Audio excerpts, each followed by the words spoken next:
Mr. Cramer, I'm going to go ahead and read you your rights because last time you had a hard time understanding them, so we're going to go through them today and we'll see where you're at on understanding those rights. So you have the following rights. You have the right to know what the charges are against you. You have the right to know the greatest punishment for those charges against you, and if there's a minimum punishment. You have the right to remain silent. You don't have to say anything about the charges against you. If you say anything, those statements can be used against you. You have the right to have a lawyer help you. If you don't have enough money to hire a lawyer, you can ask for a court-appointed lawyer. You have the right to a speedy and public trial and the right to a jury trial. You cannot be found guilty unless every part of the offense you're charged with has been proved beyond a reasonable doubt. You or your attorney have the right to question any witnesses who testify against you. You can get a court order so that witnesses favorable to you will appear and testify. If you plead guilty, you give up all of these rights, and the only thing left to decide is what your sentence will be. If you plead not guilty, bond could be set in this case. Bond is money you have to pay or conditions you have to follow to make sure you make it to your court appearances.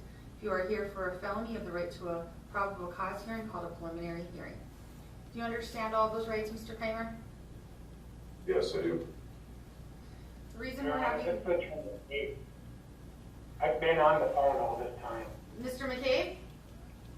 Yes, I'm here. Okay. I've been here all this time. Well, your phone number is only showing up as a phone number and not as your name, and I did not hear you when I asked to unmute, but since you're here, it's, we'll go forward with the reading of the new information. The reason we're here today, Mr. Cramer, is because there was a new information filed in the case, and because the charges are changed and or there were additional charges, we are here for another reading of the amended criminal information. So that amended criminal information now states that on December 6, 2023 in Mercer County, count 1 has been amended to homicide while fleeing a police officer. It is alleged that during a high-speed pursuit by law enforcement, you refused to halt your vehicle and collided with Deputy Martin's patrol vehicle, causing the death of Paul Martin. That is an A felony. It carries a maximum of 20 years in prison, a $20,000 fine, and $1,000 in court fees. Count 2 is fleeing a police officer. It's alleged that you were fleeing after a commission of a felony in Burleigh County, North Dakota, failed to stop your vehicle when pursued by law enforcement and continued to flee after tire deflation devices were deployed. That is a C felony. Count 3 is preventing arrest felony. It is alleged that you resisted law enforcement's arrest of you by keeping your hands underneath your body to avoid being handcuffed and struggled with officers, requiring officers to use force and causing injury to Beulah Chief of Police Sen. That is also a C felony. Count 4 is reckless endangerment, extreme indifference.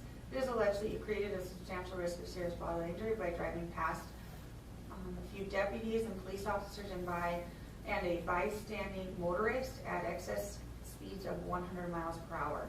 Created a substantial risk of serious bodily injury to the Chief of Police and Deputy Martin when you took cover behind their vehicles after a tire deflation device was deployed and other motorists in the path of your fleeing motor vehicle. It's also a C felony. All of those C felonies carry a maximum of 5 years in prison, a $10,000 fine, and $500 in court fees.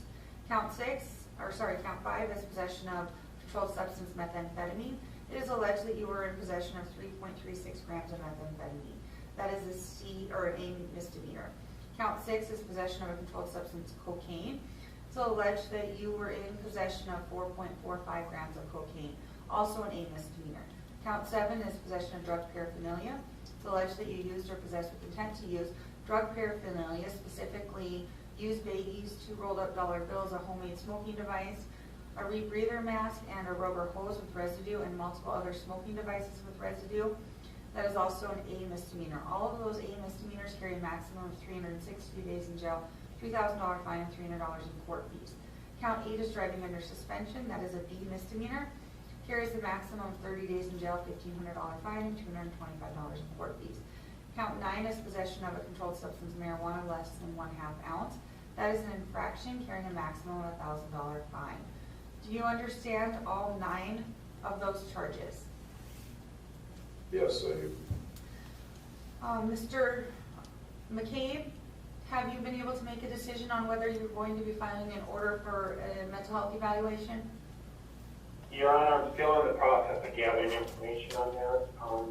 But I can say that I believe we're to the point where the court could go ahead and set the prelim. We will set a prelim then.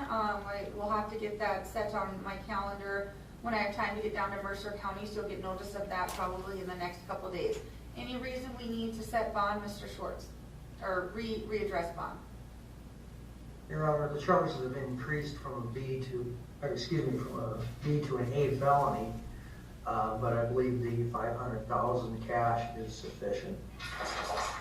Mr. McCabe, any reason you would like to address bond today? Not today, Your Honor. All right. And any questions from you, Mr. Cramer? No, not at this time. Thank you, everybody. Then we'll close the case. Thank you.